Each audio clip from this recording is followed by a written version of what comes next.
They threw wine on him, right there in the ballroom, in front of 200 witnesses, called him staff, told him to leave, laughed while they did it.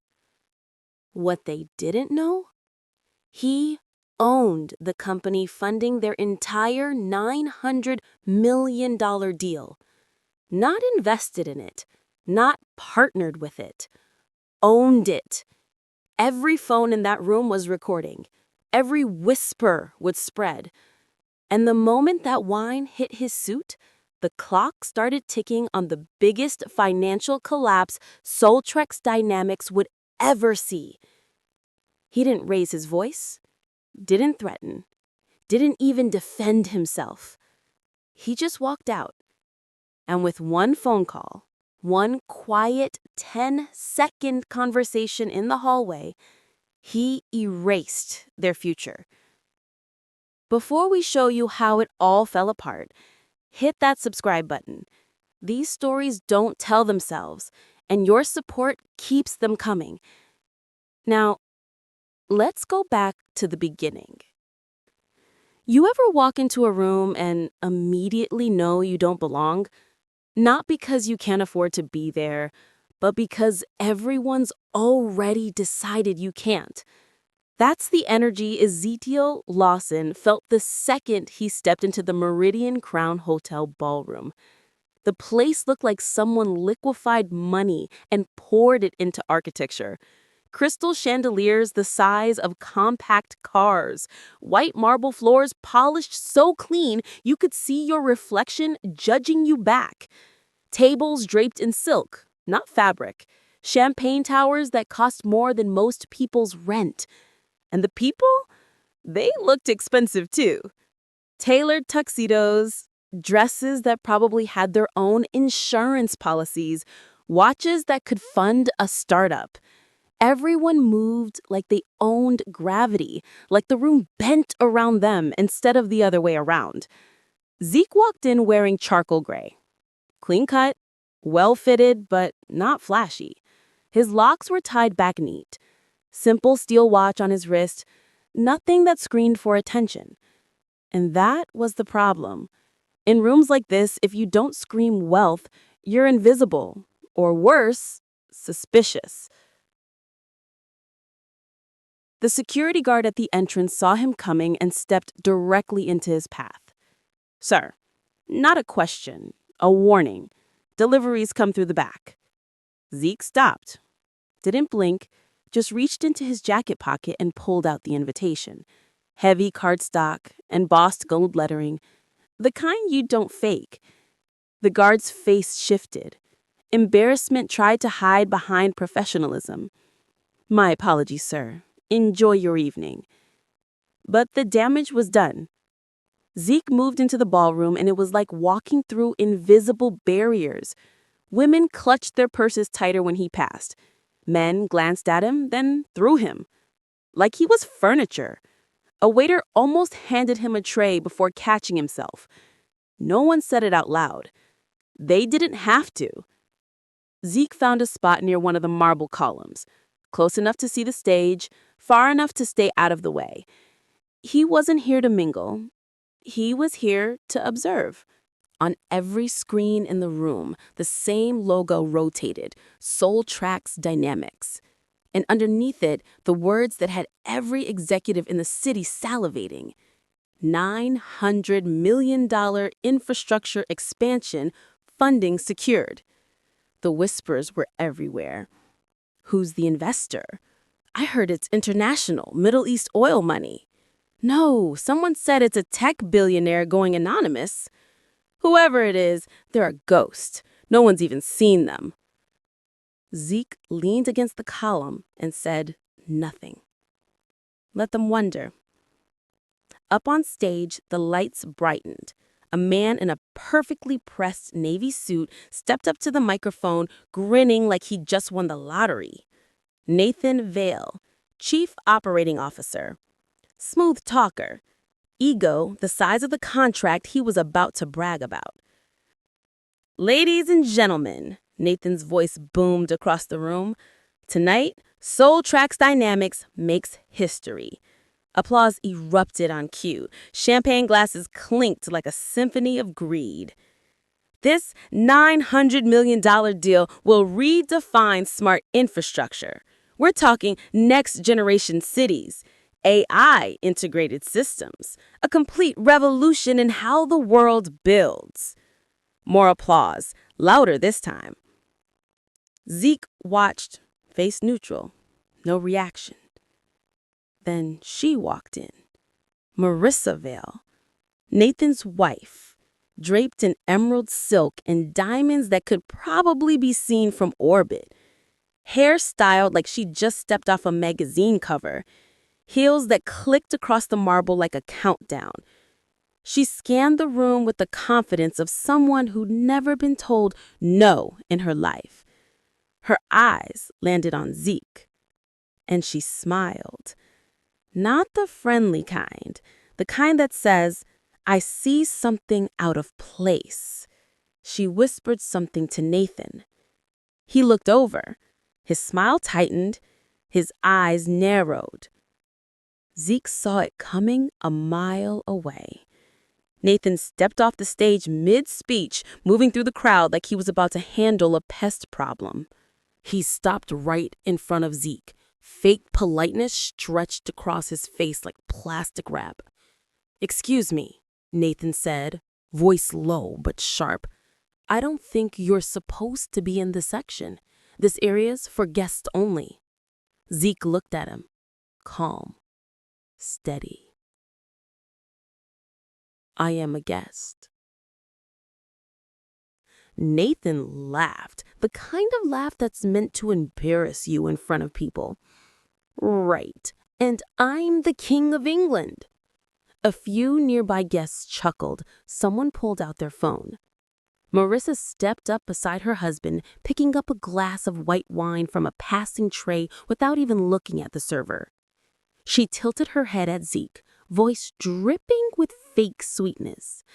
"Sweetheart, if you're confused about where you're supposed to be, we can help. The service entrance is around back."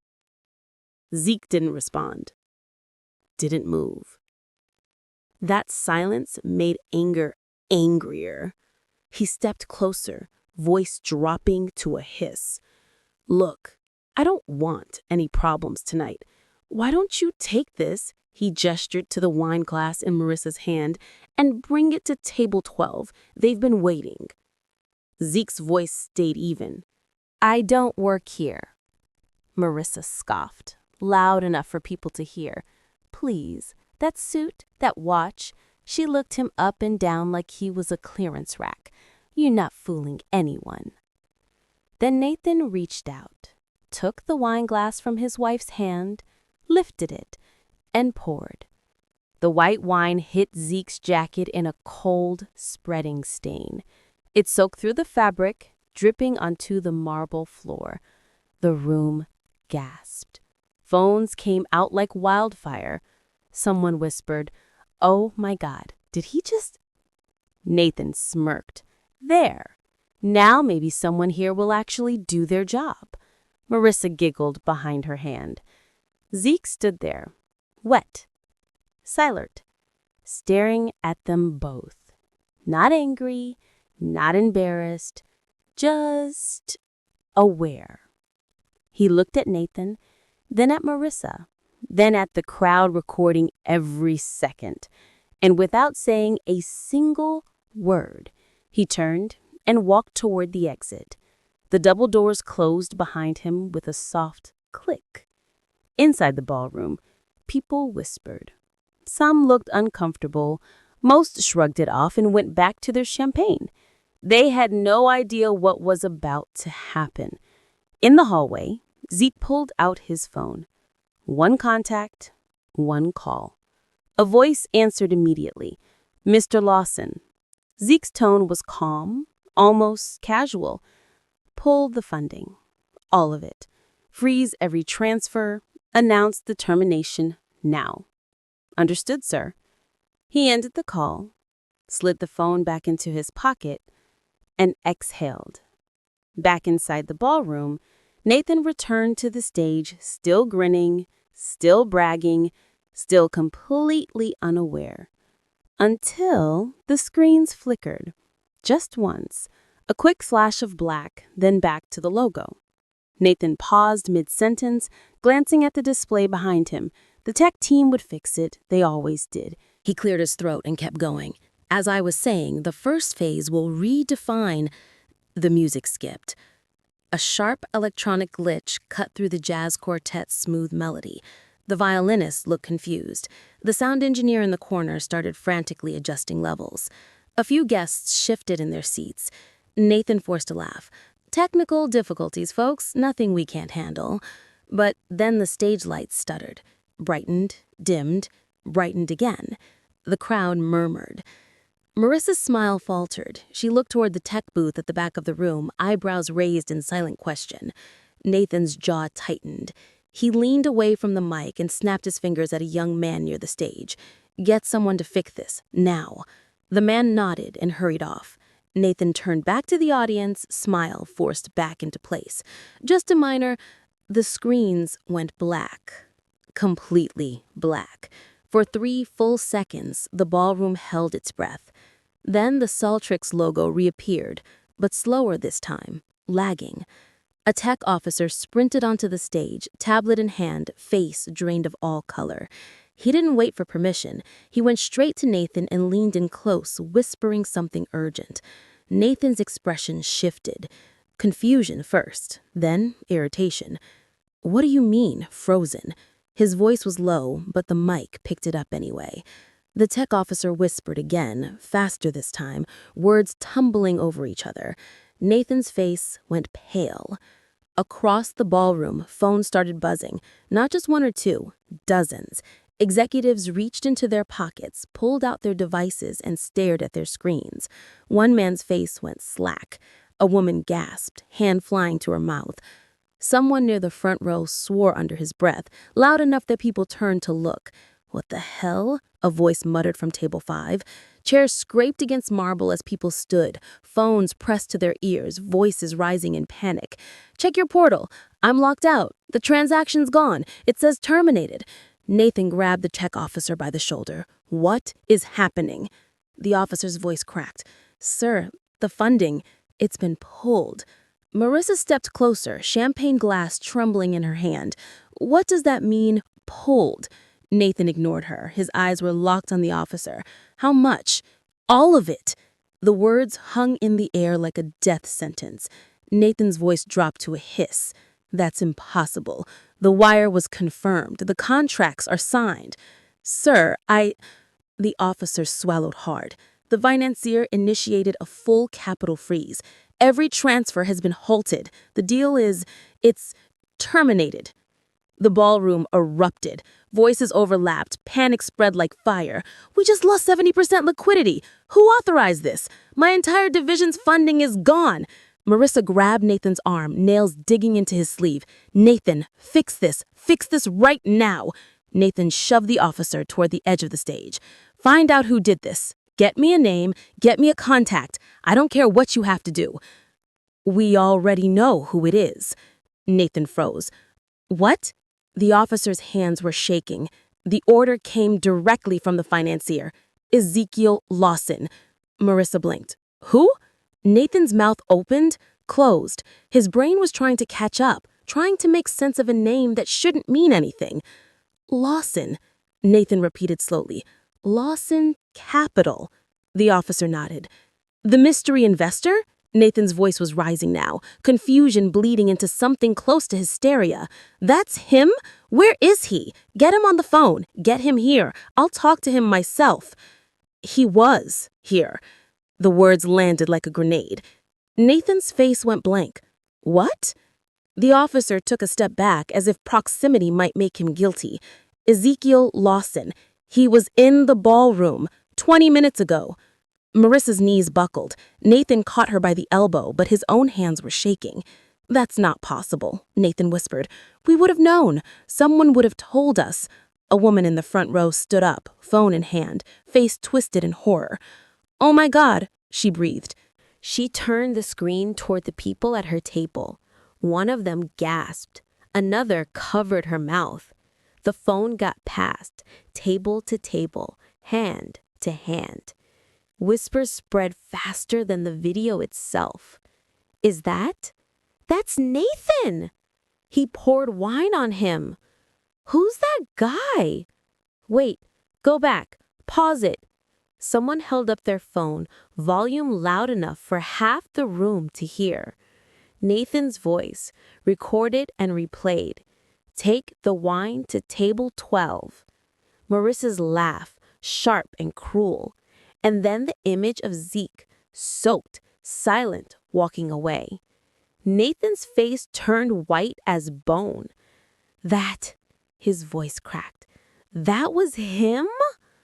Marissa stared at the screen, her breath coming in short, shallow gasp. Nathan, we didn't... The ballroom doors slammed open. A man in a tailored gray suit stormed in. Gerald Moss, one of Saltrax's board members. His face was red, veins bulging at his temples. He didn't stop walking until he was inches from Nathan's face. Do you have any idea what you just did? Nathan stammered. Gerald, Lawson Capital doesn't just fund this deal. Lawson Capital owns our parent company. They control 60% of our operating budget. Every expansion, every contract, every breath Saltrax takes is because Ezekiel Lawson allows it. The room went silent. Marissa's champagne glass slipped from her hand and shattered on the marble floor. Nathan opened his mouth, but no sound came out. Gerald stepped back, shaking his head in disbelief. You humiliated him in front of 200 witnesses. And now? He laughed, bitter, hollow. Now we're done. He turned and walked out. The ballroom stayed frozen. Nathan stood on the stage, mic still live, the empire he thought he controlled crumbling around him in real time. And somewhere outside, in the cool night air, Ezekiel Lawson was already gone. By morning, the world knew. The clip hit social media at 2:47 a.m. By sunrise, it had 14 million views. CEO pours wine on mystery billionaire, destroys company in seconds. Every major outlet picked it up. Financial networks, gossip blogs, Reddit threads dissecting every frame. The video played on loop, Nathan lifting the glass, Marissa laughing, Zeke walking away, silent and soaked. And underneath every repost, the same comment repeated in different words. They had no idea who he was. By 9 a.m., Saltrax's dynamic stock was in freefall. Trading halted twice in the first hour. Investors dumped shares like they were on fire. The ticker dropped 38% before lunch. Analysts scrabbled to explain it on live TV. A complete breakdown in leadership. Lawson Capital controls the parent company. This could trigger a sector-wide collapse. Inside Saltrax headquarters, the board convened an emergency meeting. It lasted 11 minutes. 4 members resigned on the spot. 2 more submitted letters by email before the meeting even ended. Nathan sat at the head of the table, pale and hollow-eyed, watching his authority evaporate in real time. No one would look at him. When he tried to speak, the acting chairman cut him off. You're done, Nathan. Legal's already drafting the severance terms. Nathan's mouth opened, closed. He had nothing left to say. Meanwhile, across the city, Marissa Vale sat alone in their penthouse, scrolling through her phone with shaking hands. Her name was everywhere. Marissa Vale, the woman who laughed while Rome burned.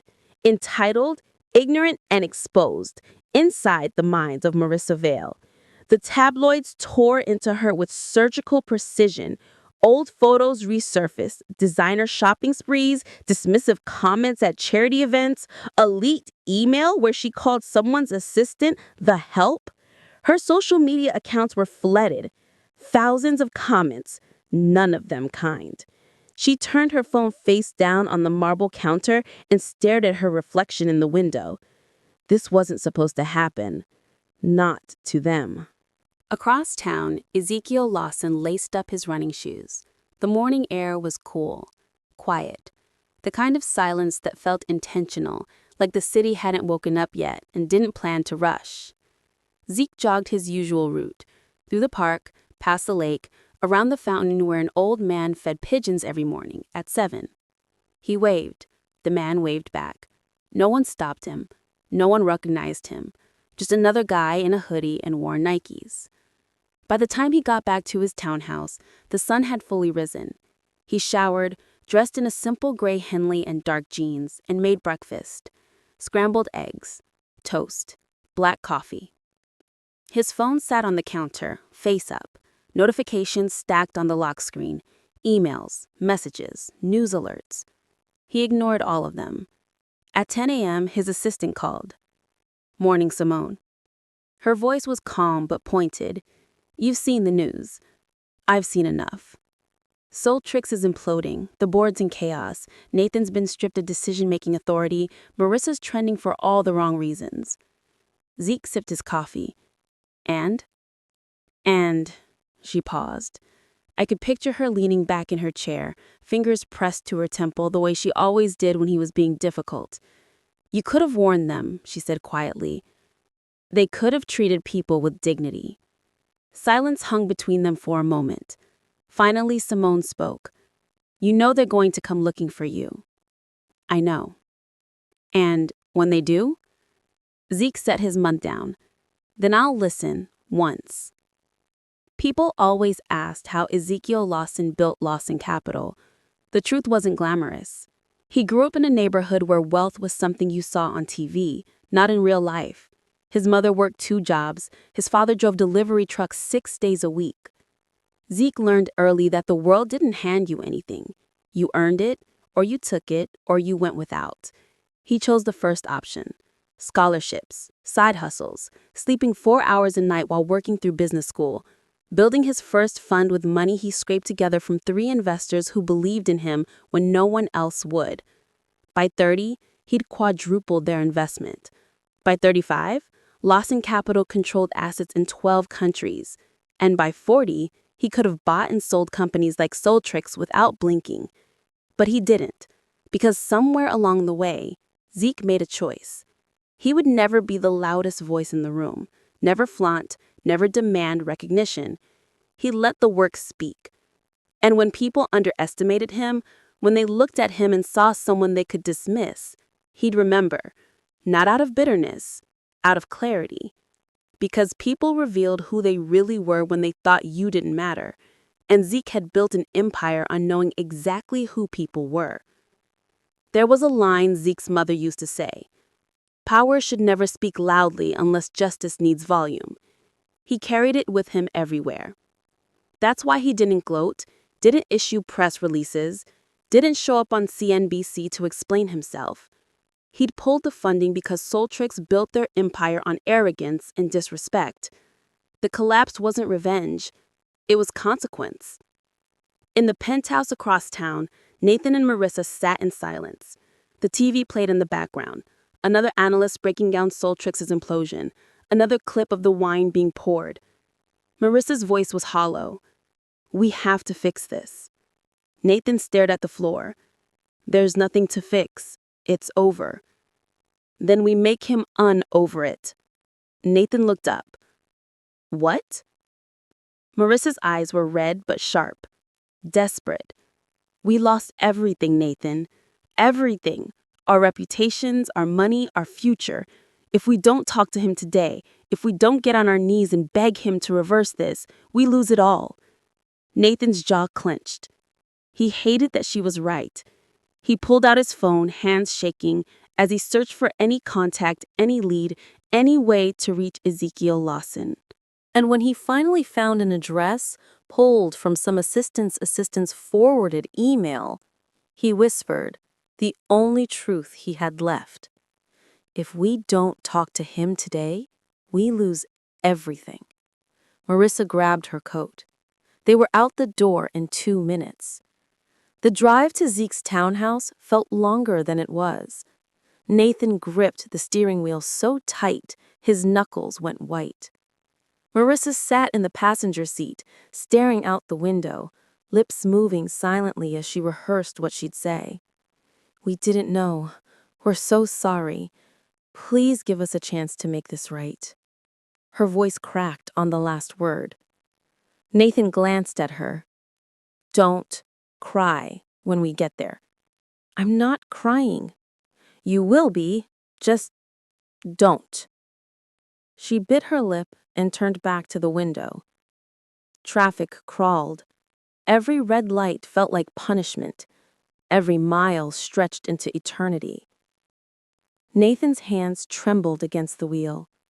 He'd spent his entire career controlling rooms, commanding respect, making decisions that moved millions. Now he was driving across the city to beg. The word tasted like acid. Marissa's voice was barely a whisper. "What if he doesn't open the door?" Nathan didn't answer, because he'd been thinking the same thing. Zeke stood in his kitchen, watering a small potted plant on the windowsill. Sunlight filtered through the glass, warm and soft. The faucet dripped gently. The plant leaned toward the light like it had all the time in the world. He set the watering can down and checked his phone. 3 emails from Simone, 2 investment proposals, a reminder about a call scheduled for tomorrow. He replied to the urgent ones, archived the rest, and made himself a cup of tea. Chamomile, no sugar. The kettle whistled softly. Steam curled into the air. Zeke carried his mug to the living room and sat by the window watching the street outside. A jogger passed. A dog barked somewhere down the block. A delivery truck double-parked and unloaded boxes. Life moved at its own pace, unbothered, unaware, just the way he liked it. Nathan pulled up to the curb and killed the engine. The townhouse was modest. Clean brick, black shutters, a small front porch with a single chair and a potted fern. It looked normal. Nothing about it screamed wealth, power, control. Marissa stared at it like it might disappear. "This is it?" Nathan nodded, throat tight. They sat in the car for a full minute, neither of them moving. Finally, Marissa reached for the door handle. "We can't just sit here." Nathan followed her out, legs unsteady beneath him. They walked up the steps together. Marissa's heels clicked against the stone. Nathan's breath came shallow and quick. At the door, they stopped. Marissa looked at Nathan. Nathan looked at the doorbell. She pressed it. The chime echoed inside. Silence. Then footsteps. Slow. Calm. Deliberate. The door opened. Ezekiel Lawson stood in the doorway, mug of tea in hand, expression completely neutral. He didn't look angry, didn't look smug. He just looked at them. Marissa's rehearsed words evaporated. Her lips trembled. Tears welled up before she could stop them. "We didn't know," she whispered. Zeke said nothing. Nathan stepped forward, voice strained. "Mr. Lawson, we made a mistake. A terrible mistake. We weren't thinking. We were wrong, and we're here to apologize. Sincerely." Zeke took a slow sip of tea. Still silent. Marissa's voice broke. "Please, we didn't know who you were. If you had, Zeke interrupted quietly, "you would have treated me differently." Marissa froze. Nathan opened his mouth, but Zeke kept going, voice calm and even. You would have smiled, shaken my hand, asked about my plans, offered champagne. You would have been respectful. He set his mug down on the small table by the door. But you didn't know, so you poured wine on me, told me I didn't belong, laughed while you did it. Nathan's face crumbled. We were wrong. You were yourselves, Zeke said, cutting him off. That's the part you still don't understand. Marissa shook her head, tears streaming now. We can fix this. We can make it right. Just tell us what you need. I don't need anything from you. The words landed like a verdict. Nathan's knees buckled slightly. He caught himself against the doorframe. Please, he whispered, we'll lose everything. Zeke looked at him, really looked at him. You already did.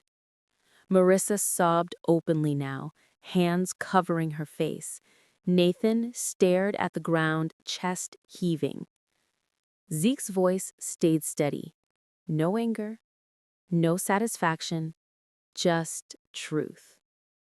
You didn't lose the deal because I'm petty. You lost it because you built your world on the belief that some people matter and some don't. That respect is something you give conditionally, based on what someone looks like, what they're wearing, whether they fit your idea of worthy. He stepped back slightly, hand resting on the edge of the door. You didn't lose the deal tonight. You lost it the moment you decided respect was optional. Nathan looked up, desperation carved into every line of his face. Is there anything at all we can do? Zeke held his gaze for a long moment. Then he shook his head. No. And he closed the door. The lock clicked softly. On the other side, Nathan and Marissa stood frozen on the porch. Marissa's sobs were the only sound. Nathan stared at the closed door, his reflection barely visible in the dark wood.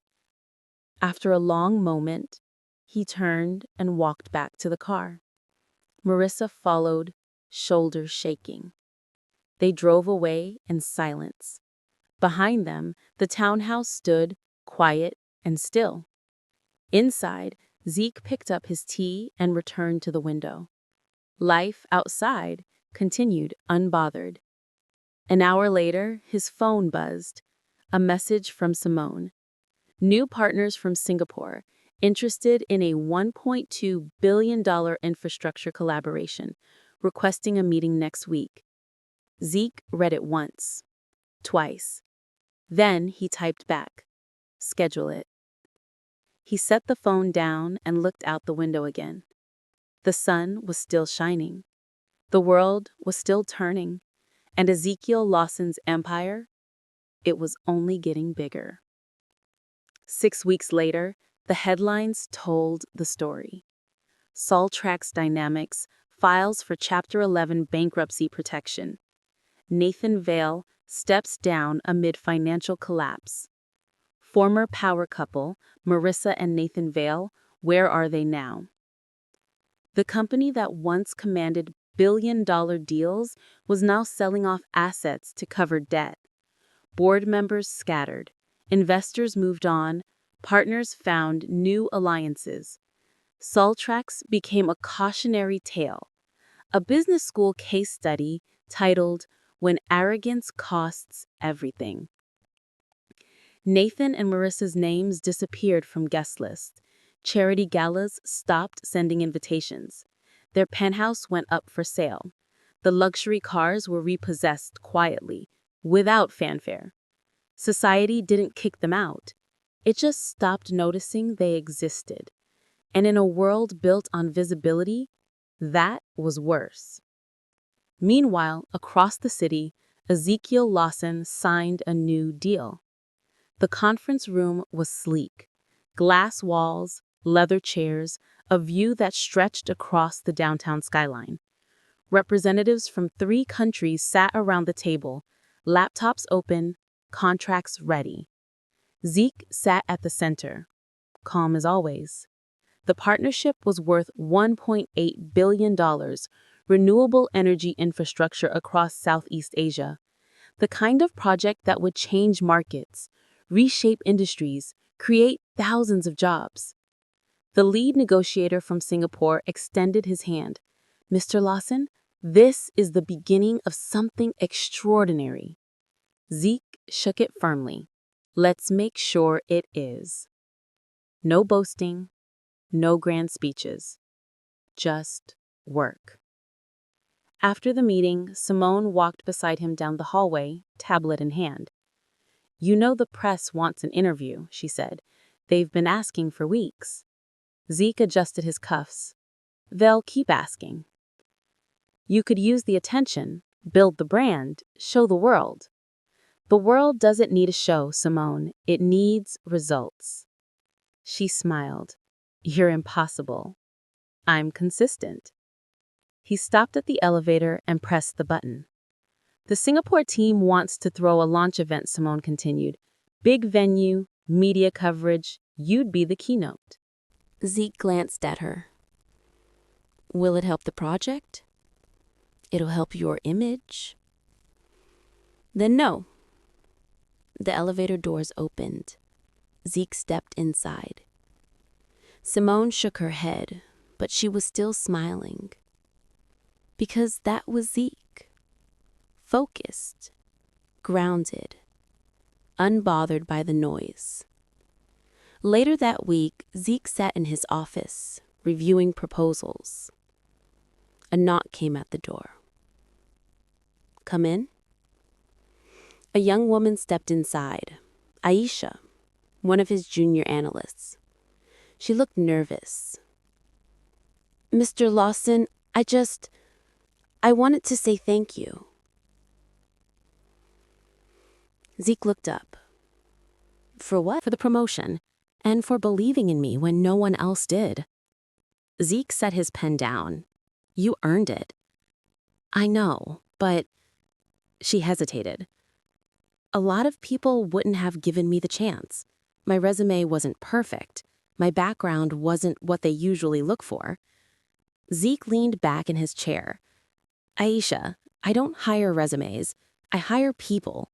You work hard. You think clearly. You treat people with respect. That's what matters. Her eyes glistened. Thank you. He nodded once. Keep doing what you're doing. She left, and Zeke returned to his work. But the moment stayed with him. Because that was the point. Not fear, not control. Respect. Earned both ways. Across town, Nathan Vale sat in a coffee shop, staring at his laptop. Job applications, mid-level project manager roles, consulting gigs, anything that would pay the bills. His phone buzzed. Another rejection email. Thank you for your interest, but we've decided to move forward with other candidates.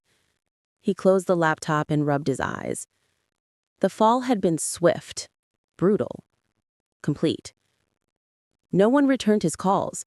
No one wanted to associate with the man who destroyed a billion-dollar deal by pouring wine on the wrong person. He wasn't angry anymore, just tired. And somewhere beneath the exhaustion, there was something else. Understanding. He'd spent years believing the world owed him respect because of his title, his wealth, his status. Now he knew the truth. Respect was never owed. It was earned. And he hadn't earned it. Marissa sat alone in a smaller apartment, scrolling through old photos on her phone. Pictures of galas, designer dresses, smiling faces. A life that felt like someone else's now. Therapy had been Simone's suggestion, forwarded through a mutual contact who still pitied her enough to care. At first, Marissa resisted. But after the third panic attack, she went. Her therapist asked hard questions. Why did you laugh? What were you trying to prove? Who were you trying to impress? Marissa didn't have good answers. Just excuses. And excuses, she learned, didn't rebuild lives. She started volunteering at a community center, sorting donations, helping with fundraisers. Nothing glamorous, but honest. And for the first time in years, she felt like she was doing something real. One evening, Zeke stood on his balcony, tea in hand, watching the city lights flicker to life. Simone's voice came through his phone on speaker. "You've been quiet lately." "I'm always quiet." "Quieter than usual." Zeke smiled faintly. "Just thinking." "About?" He paused. "About how the world treats people based on what it sees, not who they are." Simone was silent for a moment. "You mean Soul Treks?" "I mean everyone. Soul Treks was just visible. You could have destroyed them completely, you know. Lawsuits, public statements. You had every right." Zeke shook his head, even though she couldn't see him. "I don't punish people. The world does that on its own. I just stopped protecting them from the consequences of their choices." "That's a kind way of putting it." It's the only way. Another pause. Then Simone's voice softened. "You're a good man, Zeke. I'm a fair one. There's a difference." He ended the call and stayed on the balcony a while longer. His mother's words echoed in his mind. Power isn't proven by shouting. It's proven when silence turns into consequence. She'd been right. 3 months later, Zeke walked into a boardroom in Geneva. The space was massive, floor-to-ceiling windows, delegations from 6 nations, cameras positioned discreetly along the walls. This wasn't a quiet meeting. This was a statement. A global infrastructure summit. Partnerships worth tens of billions of dollars. Leaders who shaped policy and moved economies. And Ezekiel Lawson was leading the conversation. The doors opened. Cameras flashed. People stood. Zeke stepped inside. Shoulders relaxed. Expression calm. No arrogance. No performance. Just presence. He took his seat at the head of the table and looked around the room. "Thank you all for being here. Let's get to work." And they did. Because this time, Zeke wasn't hiding. He wasn't blending in or staying invisible. He was stepping into the light, on his own terms, with his character intact, and his power undeniable. Not because he demanded it, but because he'd earned it.